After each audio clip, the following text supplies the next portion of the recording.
โอ้ no สวัสดีครับอยู่กับผมหมูน้อยร้อยทอครับวันนี้ไปไหนมาเดี๋ยวไปถามก่อนอันแน่ไปใส่มาเรื่องของผมแล้วยังมาดิ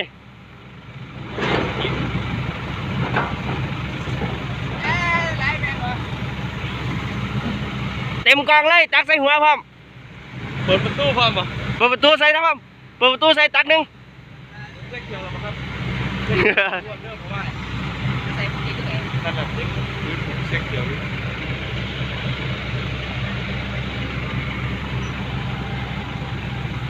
เจ้าแรกแหกมันอีก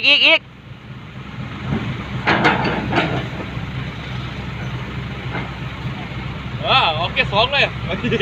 ออกแค่รอก่อน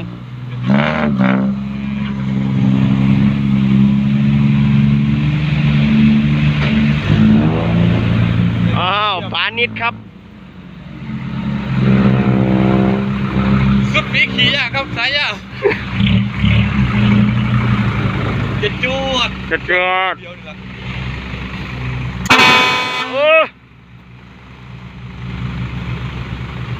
ไงผมเลยครับจะจวดเฮ้ยมึงก็ได้แย่มึงก็ได้ฮะบัวสรุปเลยนอกเขากันจะไปแลกแจกมือไหมเยอะแรงมีแก้มือแก่มือวันอะคาราบาวทับดาวบ้านคาราบาวกินเนี่ยบ้านแนววันนี้กินเบียร์ตามขวดที่ขวดไปซื้อเดี๋ยวมันรอบผมนี่รถเยอะครับวันนี้รวมทีมซอสเสียบดักทับเทป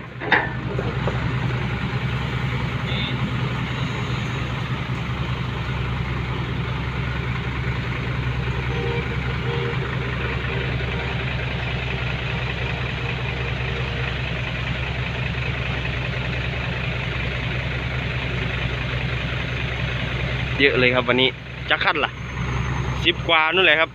ประมาณ10 กว่าคัน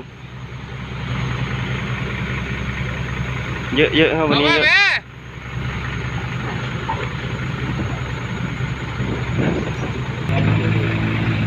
มาแล้วครับรถเสียอุ้ยนะกี่คนมาแล้วปิดโอ้ยปิดเอ้ยเนาะเจ้าจะเมียนมักหมุนเนาะ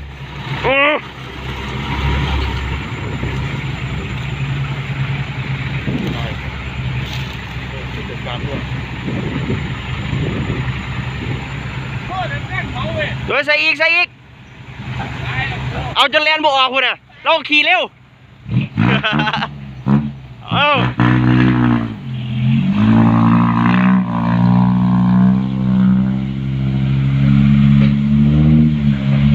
โอ้ไม่มีสายรูดครับไปอย่างเดียว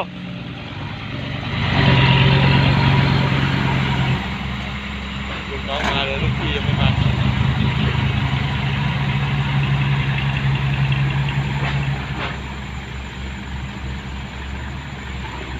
เฮ้ยลูกพี่ล่ะ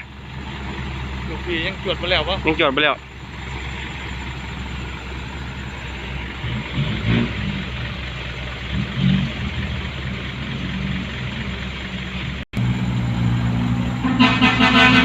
คันนี้เหมือนกระบะเล็กๆนะครับหน่อยว่าไปกิ้งหน่อยเนาะ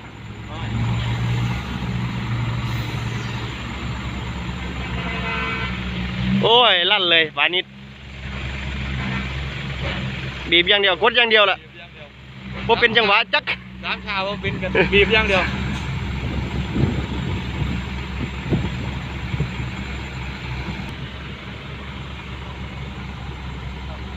หัวจะหายไปขึ้นมา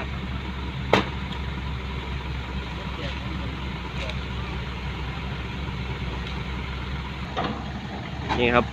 แล้วก็รีดครับรีดกันดินตกครับเอา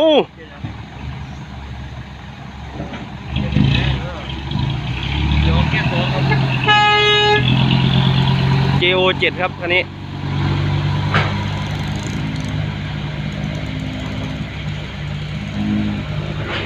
เ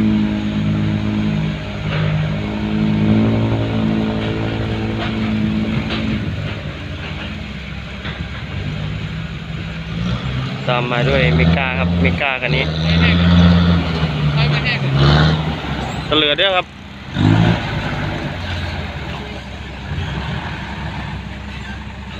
โอ้ไงกุ๊บ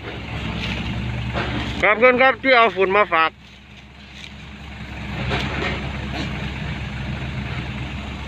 รวมทีมครับวันนี้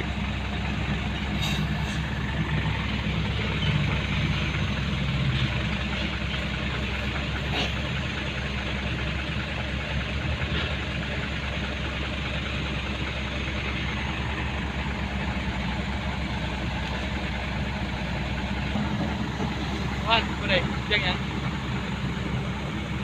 ไปเอารถบ้าหมู บอกให้เขาก่อนเลยฝุ่นเขาถาเต็มสามลาบอยู่ ผมไม่ซีเรียสครับ แน่นอนเลย ถ้าไม่หิวข้าว เดี๋ยวให้เขาเอาหมองไกลๆนี่เขามาจอดอยู่รอนี่แหละทางหน้านี่แหละก็รอกอไฟนี่ วันนี้เอาซัมหมู่บ้านนี่แหละ7 เที่ยวพอครับ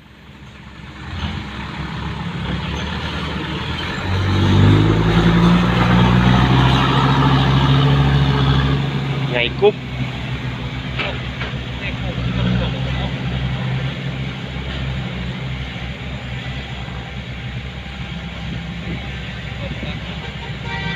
ในต้นครับ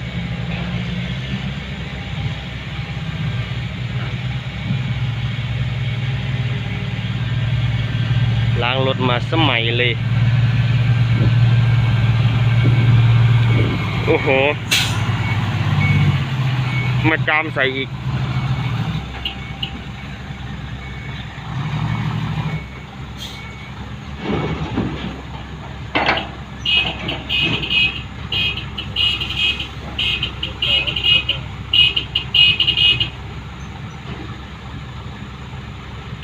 เขาเรียกว่าลายอะไรวะพี่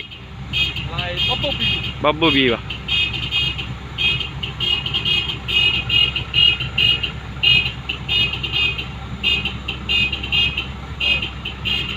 โอ้ยสายร้อนอ้วนสายร้อนอ้วนน้ำปิ้ง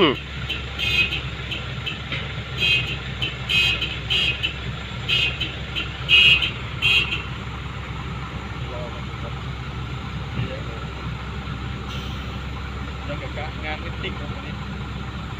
โอ้มิตติ้งได้เลยเนี่ยรถเยอะครับ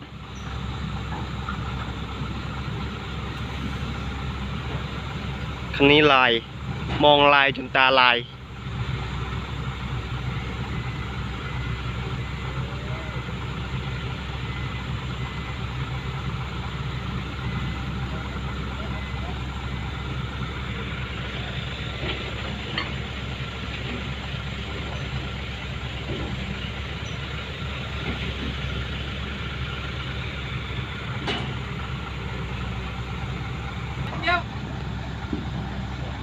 อ๋อแถมอีกครับแถม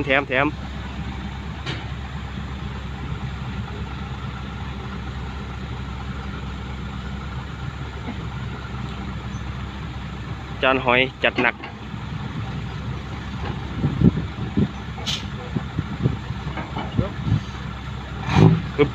ฮึบ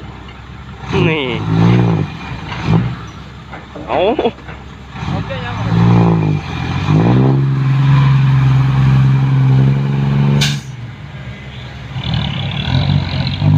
ไงกรุ๊บเลยครับเกียร์2เลย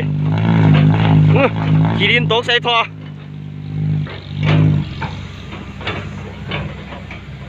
ไงกรุ๊บบางสุดหายหมด รถผมกินฝุ่นเต็มเลยเนี่ยนี่ครับรถใหม่บางฝุ่นก็ไม่เหลือบางโคนก็งอแล้วครับสังเกตดูเอาตกมันบ่เบรกไม่อยู่เรื่องหัวหน้าหัวสูบต้นบกม่วงเนี่ยนั่น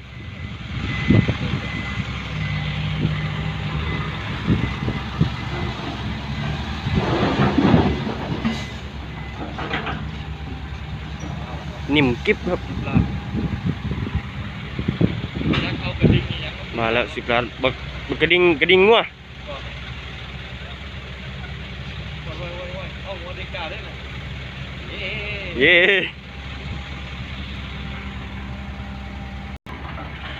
เรียบร้อยครับ จัดหนักจานหอยจัดหนัก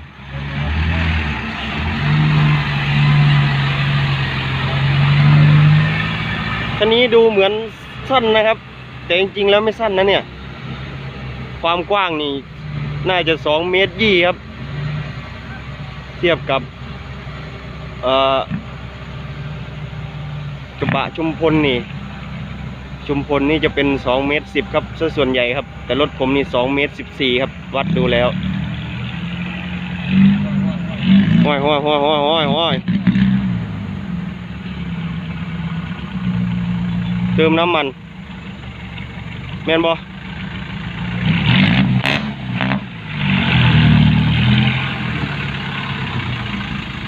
โอ้ใส่เสาหลังเลย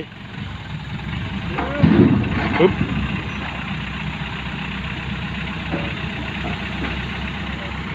มาแล้วครับเสียอุ้ยดำซิ่งรถเขานี่เงาทุกวันครับซ่ารถผมไปหรอกครับอืดๆอันลาด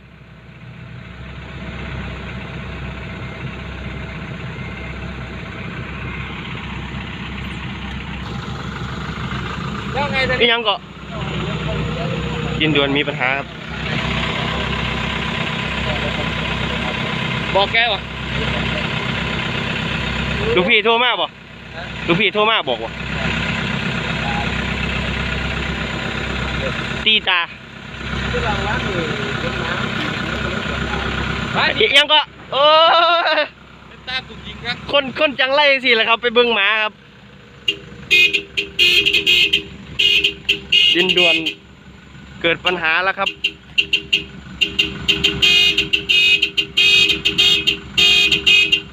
เขาไม่ยอม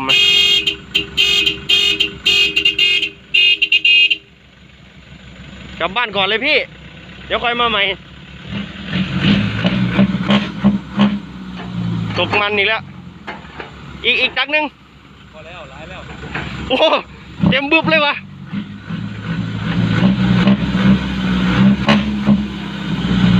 เบิ้ลนี้ประหยัดน้ำมันครับรุ่นนี้ครับเยอะนะเห็นอย่างเงี้ยโอ้หลายครับประมาณ5-6 เลยเต็มเอียด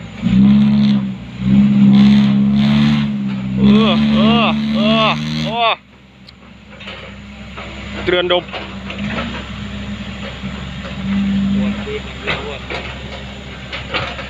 ถ้าสะเทือนตูดนี่เขาว่าไงพี่กระเตือนตะปูกบ่อ๋อติดลัดมาหอดฝุ่นโอ้ข้าวมากับฝุ่นเดี๋ยวผมหนีก่อนอยู่ไม่ไหวแล้วครับโอ้ no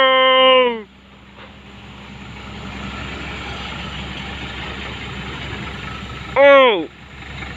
สุดยอดพ่อเดี๋ยวต่อคันนี้แหละเสียอุ้ยครับมาพร้อมกับจอกูบีโอ้เยอะจัดนะพี่น้องครับวันนี้รถเยอะจัดครับสวยจัดนะพี่น้อง เสียคิงก็กำลังบรรยายอยู่ครับคุณจะจบคลิปหรือคุณจะไม่จบคลิปครับ